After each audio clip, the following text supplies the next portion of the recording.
Hi hello ನಮಸ್ಕಾರ. Historical ವರ್ಡ್ಗೆ ಸ್ವಾಗತ ಸುಸ್ವಾಗತ.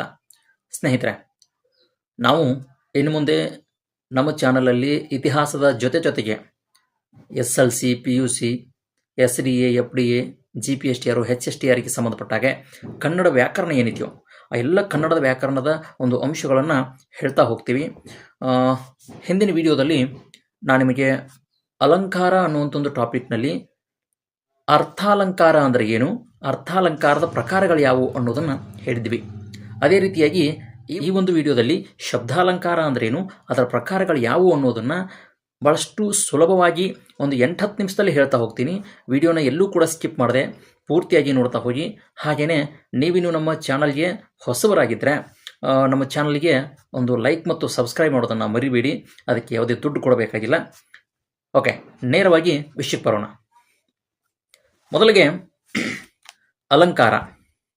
ಈಗಾಗಲೇ ಹಿಂದಿನ ವಿಡಿಯೋದಲ್ಲಿ ಹೇಳಿದ್ದೀನಿ, ಡಿಸ್ಕ್ರಿಪ್ಷನಲ್ಲೂ ಕೂಡ ಅದರ ಒಂದು ಲಿಂಕನ್ನು ಕೊಟ್ಟಿರ್ತೀನಿ, ವಿಡಿಯೋನ ನೋಡ್ಬೋದು. ಒಂದು ಕಾವ್ಯಕ್ಕೆ ಶಬ್ದ ಮತ್ತು ಅರ್ಥಗಳ ಚಮತ್ಕಾರದಿಂದ ಕಾವ್ಯದ ಸೌಂದರ್ಯವನ್ನು ಹೆಚ್ಚಿಸುವಂತಿದ್ದರೆ ಅದನ್ನು ಅಲಂಕಾರ ಎಂದು ಕರೆಯುತ್ತೇವೆ. ಅಲಂಕಾರದಲ್ಲಿ 2 ಪ್ರಕಾರಗಳು, ಅದರಲ್ಲಿ ಒಂದು ಅರ್ಥಾಲಂಕಾರ, ಇನ್ನೊಂದು ಶಬ್ದಾಲಂಕಾರ. ಅರ್ಥಾಲಂಕಾರವನ್ನು ಹೇಳಿದ್ದೀನಿ. ಈಗ ಶಬ್ದಾಲಂಕಾರ ಅಂದರೆ ಏನು? ಒಂದು ಕಾವ್ಯಕ್ಕೆ ಶಬ್ದ ಮತ್ತು ಅಕ್ಷರಗಳ ಚಮತ್ಕಾರದಿಂದ ಕಾವ್ಯದ ಸೌಂದರ್ಯವನ್ನು ಹೆಚ್ಚಿಸುವಂತಿದ್ದರೆ ಅದನ್ನು ಶಬ್ದಾಲಂಕಾರವೆಂದು ಕರೆಯುತ್ತೇವೆ ಅಂತ ಹೇಳ್ತಾರೆ. ಹಾಗಾದ್ರೆ ಅಲ್ಲಿ ಅರ್ಥದ ದೃಷ್ಟಿಯಿಂದ ಕಾವ್ಯಕ್ಕೆ ಏನಪ್ಪಾ ಅಂದ್ರೆ ಸೌಂದರ್ಯ ಹೆಚ್ಚುತ್ತಿತ್ತು. ಇಲ್ಲಿ ಶಬ್ದಗಳ ಕಾರಣದಿಂದ, ಪದ ಬಳಕೆಯ ಕಾರಣದಿಂದ ಏನಾಗ್ತಾ ಇದೆ ಅಂತಂದ್ರೆ ಇಲ್ಲಿ ಕಾವ್ಯದ ಒಂದು ಸೌಂದರ್ಯ ಹೆಚ್ಚಿಸ್ತಾ ಇದ್ದಾರೆ. ಅದಕ್ಕೆ ನಾವು ಇಲ್ಲಿ ಶಬ್ದಾಲಂಕಾರ ಅಂತೇಳಿ ಕರಿತೀವಿ. ಒಂದು ಉದಾಹರಣೆಯನ್ನು ನೋಡೋದಾದ್ರೆ, ತುಂಟನಾದವನು ಮಂಟಪದ ಮೇಲೆ ಕೂತರೂ ತಂಟೆಯನ್ನು ಬಿಡಲಾರ ಅಂತೇಳಿ.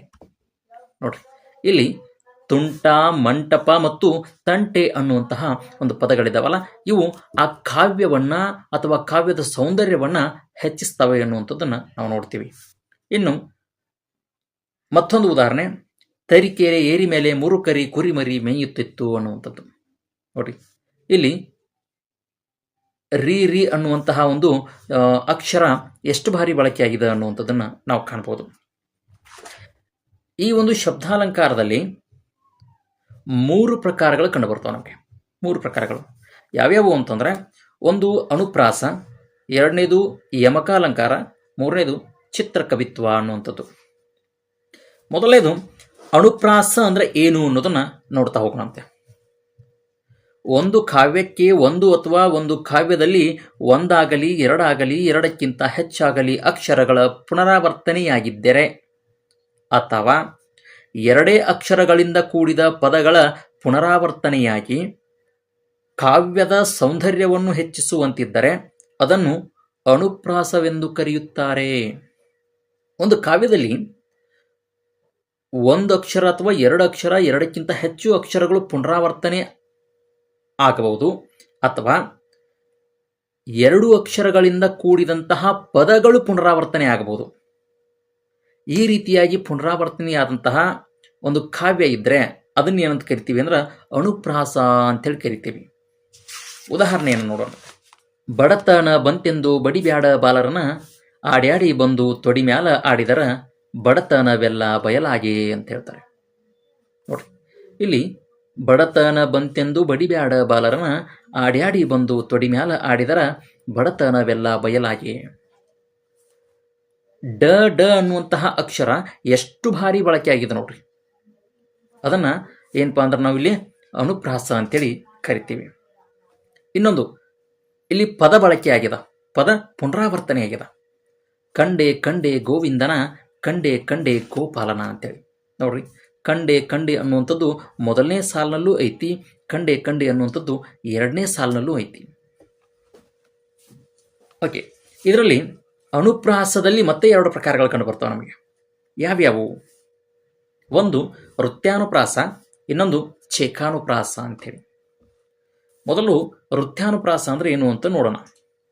ವೃತ್ಯಾನುಪ್ರಾಸ ಒಂದು ಕಾವ್ಯದಲ್ಲಿ ಒಂದಾಗಲಿ, 2 ಆಗಲಿ, 2ಕ್ಕಿಂತ ಹೆಚ್ಚಾಗಲಿ ಅಕ್ಷರಗಳ ಪುನರಾವರ್ತನೆಯಾಗಿ ಕಾವ್ಯದ ಸೌಂದರ್ಯವನ್ನು ಹೆಚ್ಚಿಸುವಂತಿದ್ದರೆ ಅದನ್ನು ವೃತ್ಯಾನುಪ್ರಾಸ ಅಂತೇಳಿ ಕರಿತೀವಿ. ಇಲ್ಲಿ ಅಕ್ಷರಗಳ ಪುನರ್ಬಳಕೆ ಆಗಿರಬೇಕು ಅಥವಾ ಪುನರಾವರ್ತನೆ ಆಗಿರಬೇಕು. ಒಂದು ಅಕ್ಷರ ಆಗಿರ್ಬೋದು, ಎರಡು ಅಕ್ಷರ ಆಗಿರ್ಬೋದು, ಅಥವಾ ಎರಡಕ್ಕಿಂತ ಹೆಚ್ಚು ಅಕ್ಷರಗಳು ಪುನರಾವರ್ತನೆಯಾಗಿ ಬಂದಿದ್ದು ಅಂತಂದ್ರೆ ಅದನ್ನು ನಾವು ವೃತ್ಯಾನುಪ್ರಾಸ ಅಂತೇಳಿ ಕರಿತೀವಿ. ಉದಾಹರಣೆಗೆ, ಎಳಗಿಳಿಗಳ ಬಳಗಂಗಳ ಗಳನಿ ತಂದೆಳೆದ ಬಳಸಿ ಸುಳಿವು ದೊಳೆವುಗತಂ ಅಂತೇಳಿ ನೋಡ್ರಿ. ಇಲ್ಲಿ ಳ ಳ ಳ ಅನ್ನುವಂತಹ ಅಕ್ಷರ ಎಷ್ಟು ಭಾರಿ ಬಳಕೆ ಆಗಿದೆ ನೋಡ್ರಿ ನೀವೇ. ಎಳಗಿಳಿಗಳ ಬಳಗಂಗಳ ಗಳನಿ ತಂದೆಳೆದ ಬಳಸಿ ಸುಳಿವು ದೊಳೆವುಗತಂ ಅಂತ. ಇದನ್ನ ನಾವು ವೃತ್ಯಾನುಪ್ರಾಸ ಅಂತ ಹೇಳಿ ಕರಿತೀವಿ, ಅಕ್ಷರಗಳ ಪುನರಾವರ್ತನೆ ಹಾಕಿದ್ರೆ. ಇನ್ನು ಚೇಕಾನುಪ್ರಾಸ ಅಂದ್ರೆ ಏನು?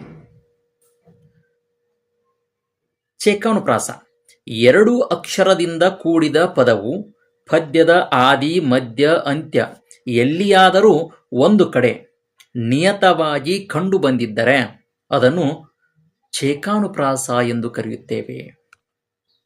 ಅಲ್ಲಿ ವೃತ್ಯಾನುಪ್ರಾಸದಲ್ಲಿ ಏನಾಗಿತ್ತು? ಅಕ್ಷರಗಳ ಪುನರ್ಬಳಕೆ ಆಗಿತ್ತು ಅಥವಾ ಪುನರಾವರ್ತನೆ ಆಗಿತ್ತು. ಇಲ್ಲಿ ಎರಡು ಅಕ್ಷರದಿಂದ ಕೂಡಿದ ಪದ, ಆ ಪದ ಏನಿದೆಯಲ್ಲ ಆ ಪದ ಪುನರ್ಬಳಕೆ ಅಥವಾ ಪುನರಾವರ್ತನೆ ಆಗಿತ್ತು ಅಂದ್ರೆ ಅದನ್ನೇನಂತ ಕರಿತೀವಿ ನಾವು? ಚೇಕಾನುಪ್ರಾಸ ಅಂತೇಳಿ ಕರಿತೀವಿ. ಒಂದು ಉದಾಹರಣೆಯನ್ನು ನೋಡೋದಾದ್ರೆ, ನಾವು ಹಳೆ ಸಿನಿಮಾದೊಂದು ಹಾಡು ಐತೆ ನಮಗೆ, ಹೌದಾ? ಬಾರೇ ಬಾರೇ ಚಂದದ ಚೆಲುವಿನ ತಾರೆ, ಬಾರೇ ಬಾರೇ ಒಲವಿನ ಉಡುಗೊರೆ ತಾರೆ ಅಂತ, ಹೌದಾ? ನೋಡ್ರಿ, ಇಲ್ಲಿ ಬಾರೇ ಬಾರೇ ಅನ್ನುವಂತಹ ಪದಗಳು ಪುನರ್ಬಳಕೆಯಾಗಿದ್ದಾವೆ ಎರಡನೇ ಸಾಲಿನಲ್ಲಿ. ಇಲ್ಲಿ ತಾರೆ ಅನ್ನುವಂತಹ ಒಂದು ಪದ ಕೂಡ ಎರಡನೇ ಸಾಲಿನಲ್ಲಿ ಪುನರ್ಬಳಕೆ ಆಗಿದೆ ಅನ್ನುವಂಥದ್ದನ್ನು ನಾವು ಕಾಣ್ತೀವಿ. ಇಲ್ಲಿಗೆ ಅನುಪ್ರಾಸ ಮುಕ್ತಾಯ ಆಯಿತು. ಇಲ್ಲಿ ಯಮಕಾಲಂಕಾರ. ಯಮಕಾಲಂಕಾರ ಅಂದ್ರೆ ಏನು? ಮೂರು ಅಕ್ಷರಗಳಿಂದ ಕೂಡಿದ ಪದ ಅಥವಾ ಮೂರಕ್ಕಿಂತ ಹೆಚ್ಚು ಅಕ್ಷರಗಳಿಂದ ಕೂಡಿದ ಪದ ಪದ್ಯದ ಆದಿ ಮಧ್ಯ ಮತ್ತು ಪದ್ಯದ ಅಂತ್ಯದಲ್ಲಿ ಎಲ್ಲಿಯಾದರೂ ಒಂದು ಕಡೆ ನಿಯತವಾಗಿ ಕಂಡು ಬಂದರೆ ಅಥವಾ ಪುನರ್ಬಳಕೆಯಾದರೆ, ಪುನರಾವರ್ತನೆಯಾದರೆ ಅದನ್ನೇನಂತ ಕರಿತೀವಿ ನಾವು? ಯಮಕಾಲಂಕಾರ ಅಂತೇಳಿ ಕರಿತೀವಿ. ಇದಕ್ಕೊಂದು ಉದಾಹರಣೆ, ನುಡಿದರೆ ಮುತ್ತಿನ ಹಾರದಂತಿರಬೇಕು, ನುಡಿದರೆ ಮಾಣಿಕ್ಯದ ದೀಪ್ತಿಯಂತಿರಬೇಕು. ನೋಡ್ರಿ, ನುಡಿದರೆ ಮುತ್ತಿನ ಹಾರದಂತಿರಬೇಕು, ನುಡಿದರೆ ಮಾಣಿಕ್ಯದ ದೀಪ್ತಿಯಂತಿರಬೇಕು. ಇಲ್ಲಿ ನುಡಿದರೆ ಅನ್ನುವಂತಹ ಒಂದು ಪದ ಎರಡನೇ ಸಾಲಿನಲ್ಲೂ ಕೂಡ ಆದಿಯಲ್ಲೇ ಕಂಡು ಬಂದದ. ಮೊದಲನೇ ಸಾಲಿನಲ್ಲಿ ಪದ್ಯದ ಆದಿಯಲ್ಲಿ ಅಥವಾ ಸಾಲಿನ ಆದಿಯಲ್ಲಿ, ಎರಡನೇ ಸಾಲಿನಲ್ಲೂ ಕೂಡ ಆದಿ ಭಾಗದಲ್ಲಿ ಕಂಡು ಬಂದಿರುವಂಥದ್ದು. ಇದನ್ನೇನು ಕರಿತೀವಿ? ಯಮಕಾಲಂಕಾರ ಅಂತೇಳಿ ಕರಿತೀವಿ. ಇನ್ನು ಚಿತ್ರಕವಿತ್ವ ಮೂರನೇದು. ಶಬ್ದಾಲಂಕಾರದಲ್ಲಿ ಮೂರನೇದು ಯಾವುದು? ಚಿತ್ರಕವಿತ್ವ. ಅಕ್ಷರಗಳನ್ನು ಪದಗಳನ್ನು ಕವಿ ಕುಶಲತೆಯಿಂದ ಆರಿಸಿ ಜೋಡಿಸಿ ಉಂಟು ಮಾಡುವ ಚಿತ್ರ ಶಬ್ದಕ್ಕೆ ಚಿತ್ರಕವಿತ್ವ ಎಂದು ಕರೆಯುತ್ತಾರೆ. ಇಲ್ಲಿ ಕವಿ ಏನು ಮಾಡ್ತಾನ ಅಂತಂದ್ರ ಅಕ್ಷರಗಳನ್ನ ಪದಗಳನ್ನ ತನ್ನ ಕೌಶಲ್ಯದಿಂದ, ತನ್ನ ಕುಶಲತೆಯಿಂದ ಆರಿಸಿ ಜೋಡಿಸಿ ಅದಕ್ಕೆ ಅರ್ಥ ಬರುವ ಹಾಗೆ ಮಾಡ್ತಾನೆ, ವಿಶೇಷವಾದಂತಹ ಅರ್ಥ ಬರುವ ಹಾಗೆ ಮಾಡ್ತಾನೆ. ಆ ಕಾರಣಕ್ಕೆ ಏನಂತ ಕರಿತೀವಿ ನಾವು? ಅದನ್ನ ಚಿತ್ರಕವಿತ್ವ ಅಂತೇಳಿ ಕರಿತೀವಿ. ಇಲ್ಲಿ ಕವಿ ತನ್ನಲ್ಲಿರುವಂತಹ ಒಂದು ಪಾಂಡಿತ್ಯವನ್ನ ಪ್ರದರ್ಶನ ಮಾಡುವಂತಹ ವೇದಿಕೆ ಅಂತೇಳಿ ಕರಿತೀವಿ ನಾವು ಚಿತ್ರಕವಿತ್ವವನ್ನು. ಇದು ಅಷ್ಟು ಸುಲಭವಾಗಿ ಯಾರಿಗೂ ಅರ್ಥ ಆಗದೇ ಇರುವಂತಹ ಪದ್ಯ. ಓಕೆ, ಇಲ್ಲಿ ಒಂದು ಉದಾಹರಣೆಯನ್ನು ನೋಡೋದಾದ್ರೆ, ನಮಗೆ ಹಿಂದೆ ಕವಿರತ್ನ ಕಾಳಿದಾಸ ಸಿನಿಮಾ ನಾವೆಲ್ಲರೂ ನೋಡಿದ್ದೀವಿ, ಹೌದಲ್ಲ? ಆ ಸಿನಿಮಾದಲ್ಲಿ ಕಾಳಿದಾಸನಿಗೆ ಒಬ್ಬ ಏನಪ್ಪಾ ಅಂದ್ರೆ ಬೇರೆ ನಾಡಿನಿಂದ ಬಂದಂತಹ ಕವಿ ಒಂದು ಸವಾಲು ಹೊಡ್ತಾನೆ. ನಾವೊಂದು ಪ್ರಶ್ನೆ ಕೇಳ್ತೀನಿ, ಅದನ್ನೇ ಬಿಡಿಸ್ಬೇಕು ಅಂತೇಳಿ. ನಾವೊಂದು ಸವಾಲು ಹಾಕ್ತೀನಿ, ಆ ಸವಾಲನ್ನು ನೀವು ಬಿಡಿಸ್ಬೇಕು. ಏನು ಅಂತ ಕೇಳಿದಾಗ ಅವ್ನು ಹೇಳ್ತಾನ, ಕಮಲೆ ಕಮಲೋತ್ಪತ್ತಿ ಅಂತ ಹೇಳ್ತಾನ. ಕಮಲೆ ಕಮಲೋತ್ಪತ್ತಿ ಅಂದ್ರೆ ಇಡೀ ಸಭೆಯಲ್ಲಿರುವಂಥವ್ರು ಎಲ್ಲರೂ ಕೂಡ ದಂಗಾಗಿ ಹೋಗಿದ್ರು. ಏನಿದು, ಕಮಲದಲ್ಲಿ ಕಮಲ ಹುಟ್ಕೊಳ್ತು, ಕಮಲದಲ್ಲಿ ಕಮಲ ಹೆಂಗೆ ಹುಟ್ಕೊಳ್ತೈತಿ ಯಾರಿಗೂ ಗೊತ್ತಾಗ್ಲಿಲ್ಲ.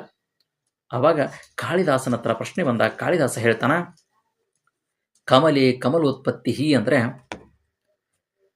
ಕಮಲದಂತಿರುವ ಮುಖದಲ್ಲಿ ಕಮಲದಂತಿರುವ ಎರಡು ಕಣ್ಣುಗಳು ಹುಟ್ಟುವುದೇ ಕಮಲೆ ಕಮಲೋತ್ಪತ್ತಿ ಅಂತ ಹೇಳ್ತಾರೆ.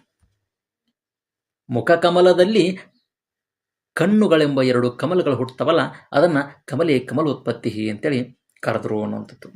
ಇದೇ ರೀತಿಯಾಗಿ ಇನ್ನೊಂದು ಉದಾಹರಣೆ, ಈ ತುಂಬಿ ಬಾಳು ತುಂಬಿರುವ ತನಕ ತುಂಬಿ ಕುಡಿಯಬೇಕು ಅನ್ನುವಂಥದ್ದು. ಈ ರೀತಿಯಾದಂತಹ ಒಂದಿಷ್ಟು ಉದಾಹರಣೆಗಳನ್ನು ನಾವು ನೋಡ್ತಾ ಹೋಗ್ತೀವಿ. ಇಲ್ಲಿವರೆಗೂ ನಾನು ಹೇಳಿದ್ದು ಶಬ್ದಾಲಂಕಾರ.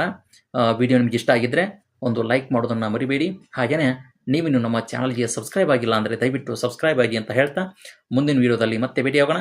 ನಮಸ್ಕಾರ.